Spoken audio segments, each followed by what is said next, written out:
Hi YouTube, it's Carrie, Lady VSG, here with my week 35 post-op update. Today is Monday, December 7th, 2015. I had my VSG surgery April 6th, 2015 with Dr. Ariel Ortiz in Tijuana, Mexico at the Obesity Control Center. I am 5'7". When I booked the surgery, I weighed 301.8. My highest weight was somewhere between 315 and 325. Day of surgery, I weighed in at 272, and today I weigh 187.4, which is a gain of half a pound from the last week, and I have lost a total of 114.4 pounds overall. So, I mean, jumping right into it, I'm not, I mean, of course I'm not thrilled that I gained half a pound, but I'm kind of also not surprised. Um, I'm stoked I'm stoked I'm back down to only having lost or only having gained half a pound, because Thursday I woke up because I had this awful pain in my chest. Like, it was just sort of profuse throughout my chest. It was so bad that I was vomiting. And I couldn't stop puking, couldn't stand up straight, just miserable. Like, honestly thought that I was dying. And I live by myself, so I couldn't drive myself to the hospital. So I had to call 911, because it's like 9 a.m. or so. So my sister's at work, and, all my friends are at work because they have regular 8 to 5, 9 to 5 jobs. So call 911, go to the ER, and it turns out I have gallstones. So that was fun. They gave me, I got anti-nausea medication in the ambulance to make me stop throwing up. I got more anti-nausea medication in the ER because I was still, I wasn't constantly throwing up, but I was still throwing up. And then they gave me IV morphine for the pain. And then I felt fantastic, It was really hard to stay awake. and they keep asking you questions because they have to rule things out and whatnot. And it's just like, I just want to take a nap, leave me alone. But yeah, so it turns out I have gallstones. The surgeon they referred me to, his schedule and my schedule just don't mesh.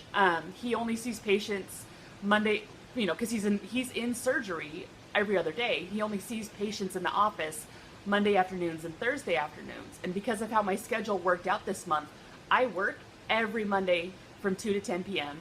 and I work almost every Thursday from 2 to 10 p.m. So he can't see me until December 18th, which, I had my attack on December 3rd.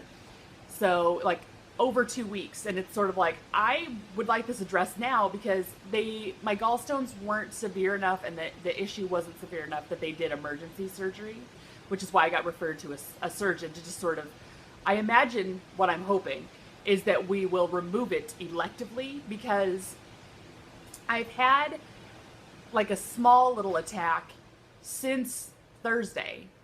Early Saturday morning I had another one, but this one I wasn't nauseous, but it was definitely just a really intense focused pain under my right breast. And it's like, oh, well, now I know what that is. And now that I know for sure that that's gallstones, I've actually had a couple of those, the minor attacks, since September.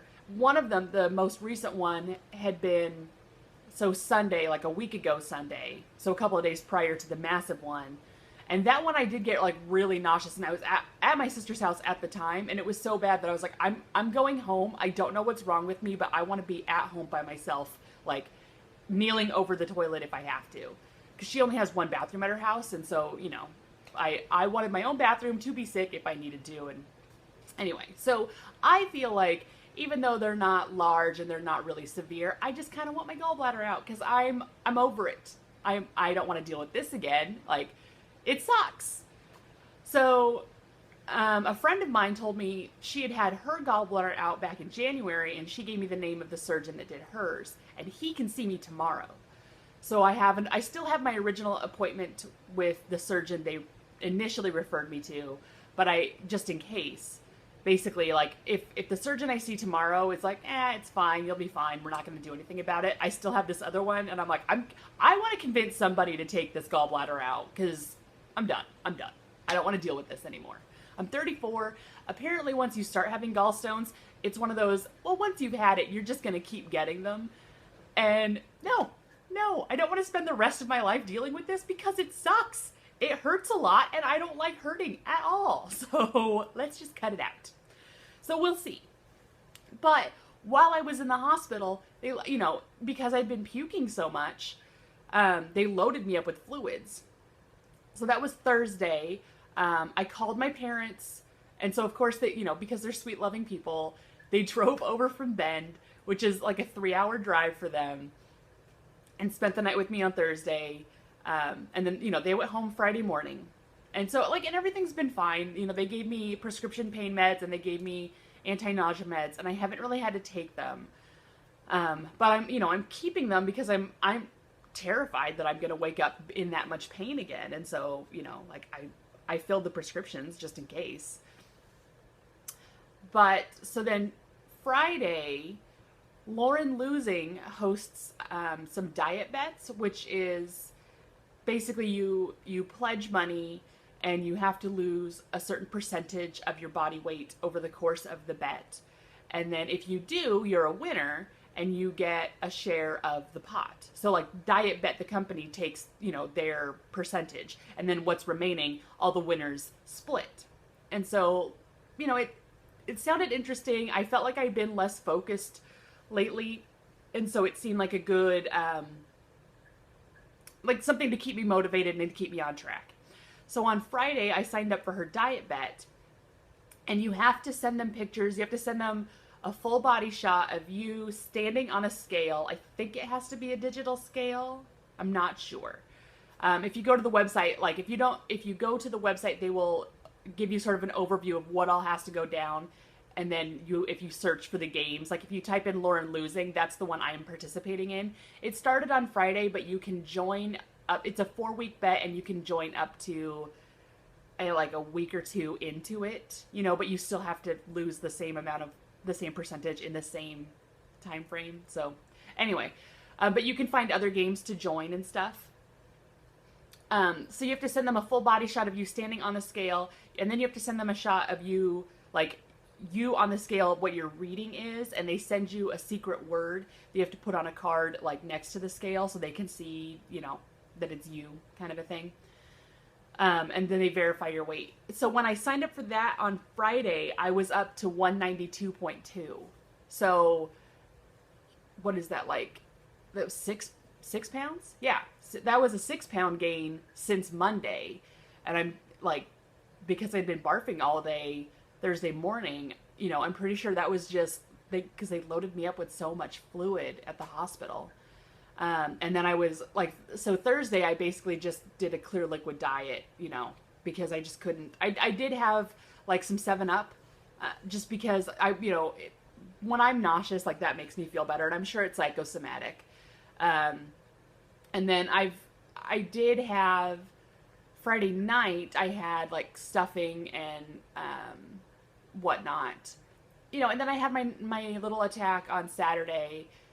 And ever since then, I've just been back on the, just protein shakes, doing that, basically a full liquid diet, because, I'm kind of scared it's going to hurt again, and I don't want it to. So when I see the surgeon tomorrow, we'll find out more, and I can probably upgrade myself at this point, because, I can't spend the rest of my life just doing full liquid, because I'm scared my gallbladder is going to freak out again. But right now, I'm still being a baby about it. So, yeah. So long story short, I'm not surprised that my weight is up this week. I'm glad that it's actually only still up 0.5 pound, because on Friday it was up 6 pounds. So that sucked. Other than that, I got back on the Couch to 5K bandwagon, so I'm really happy with my progress there. I was able to pick back up where I had left off.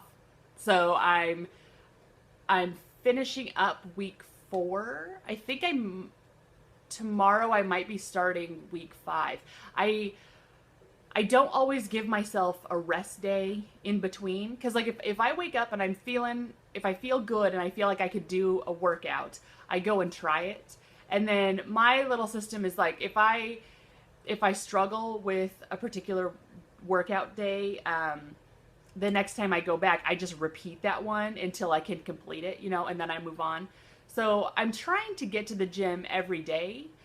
My long-term goal, I've already registered for the Shamrock Run here in Portland in March, and my goal is to jog the whole thing. So that is March 13th, I think. It's the Sunday. It's always a Sunday, and so it's a Sunday around St. Patrick's Day. I think it's March 13th.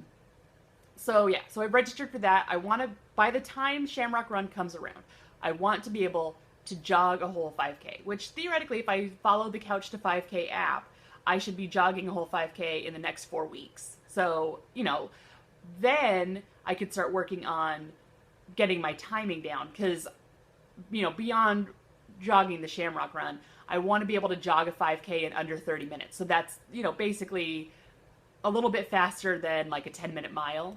Right now, when I'm doing my jogging stuff with Couch to 5K, I'm jogging a 12-minute mile. And it seems to be a good pace for me. So eventually, when I graduate Couch to 5K in the next month or so, I'll be probably still doing the 12-minute miles, and then I'll work on getting my speed up. So that sort of thing. Speaking of Couch to 5K, something that I found that I'm really excited about is there's an app called RockMyRun.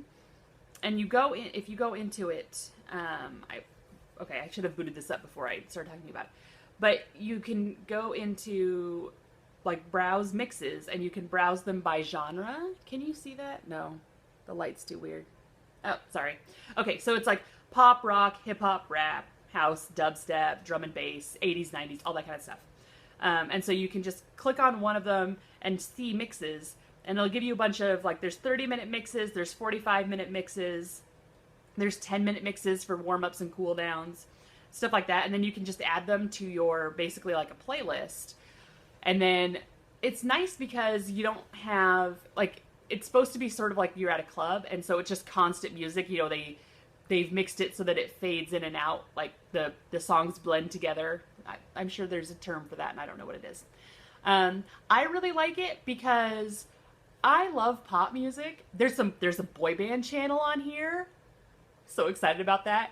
Yeah, I did a whole, like, 45-minute workout to mostly Backstreet Boys and NSYNC. But also, oh my gosh, that terrible song from, that Summer Girl song with the line with Paul Revere anyway, that was in there, and I was like, oh my gosh, I remember hating this song in high school. But now it makes me happy. I don't know, I'm weird. But so I really like this app, and I forgot that apparently I got it as a free trial, because I got an email yesterday that was like, hey, if your free trial is about to expire, blah, blah, blah, we'll give you a $10 discount. It's $25.99 for the year. And I'm torn because, I don't have tons and tons of music downloaded to this phone. So the RockMyRun app has been great because it's all been stuff that, like, I don't own. And they speed up the tempos so that it's about, like a jogging pace. And it's nice. So, you've sort of got the beat that's, a good jogging tempo for you. So it's, I'm not stoked to pay $26 for an app, but I think I'm going to, because I've really been liking using it. So, if you've got the money to blow, or if you can find another free trial of this app, I recommend trying it, and yeah, definitely get the free trial, because if you don't like it, I'd feel so bad if you paid $25 for this, but I'm liking it, and I'm a sucker, so I'm probably going to buy it. This video is almost 14 minutes long, so I'm going to cut it off. I will see you guys next week, and I hope you're all doing really well. Bye.